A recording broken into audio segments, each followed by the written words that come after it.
Creating mountains out of molehills has become, it seems, a favorite parental pastime. Dr. Latham cautions us now to keep things in perspective. Recently, a mother called me in a panic.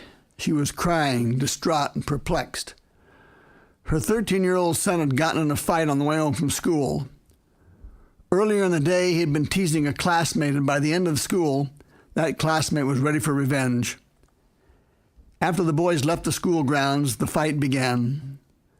The boy who had been doing the teasing, being stronger and bigger, had the advantage. Finally, in desperation, the other boy pulled a knife out of his pocket and brandished its longest blade menacingly. His assailant took off running, and he followed in hot pursuit.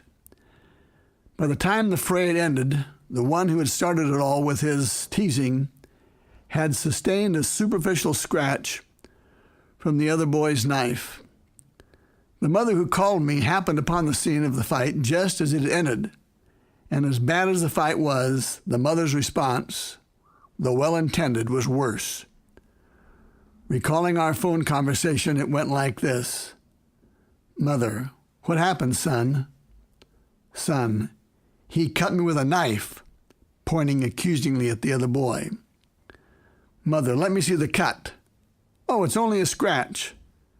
How did this start? Son, oh, I was teasing him today, and after school he attacked me with his knife. Mother, why were you teasing him? Son, I don't know. Mother, I'm going to call the police. We are going to go back to the school and get to the bottom of this. Back at the school, all hell broke loose. Accusations and denials began flying in all directions. The police arrived, and matters only got worse. Charges of assault were now compounded by teachers' complaints about the boy's poor performance in school. He behaved badly, and he didn't listen in class or get his work done. The floodgates of frustration with the boy's behavior were open, and before long, everyone was inundated in shouting, complaining, accusing, denying, blaming, and threatening. Once the mother and her boy got home, it erupted again. This time, the boy's older sister began tongue-lashing him. How is this going to make me look? Your rotten behavior is ruining my reputation as well as yours. You're a loser. You're a failure. Mother got a belt and began spanking the boy.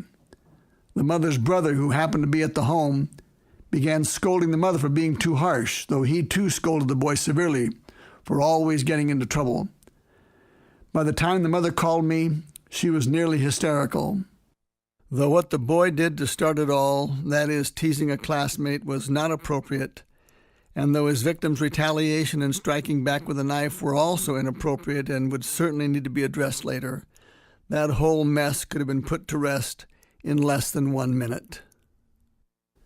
The mother could have calmly said to the boy, after she had asked what happened and had learned of the knife scratch, "Son, I'm sorry you behaved badly at school and teased a classmate. How should you have behaved?" At that point, the scene would almost certainly have unfolded like this. Son, but Mommy was bugging me. Mother, perhaps he was. But that's beside the point. The point is, how should you behave? Son, oh, I should have left him alone.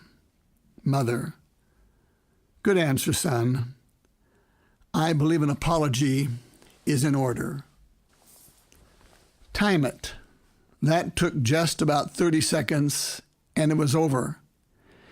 It's when parents make the fatal mistake of wanting to get to the bottom of things that the response to the inappropriate behavior becomes worse than the behavior in question.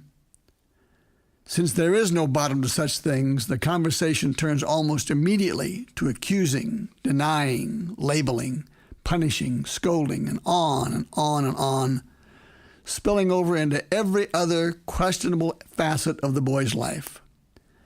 Mountains out of molehills.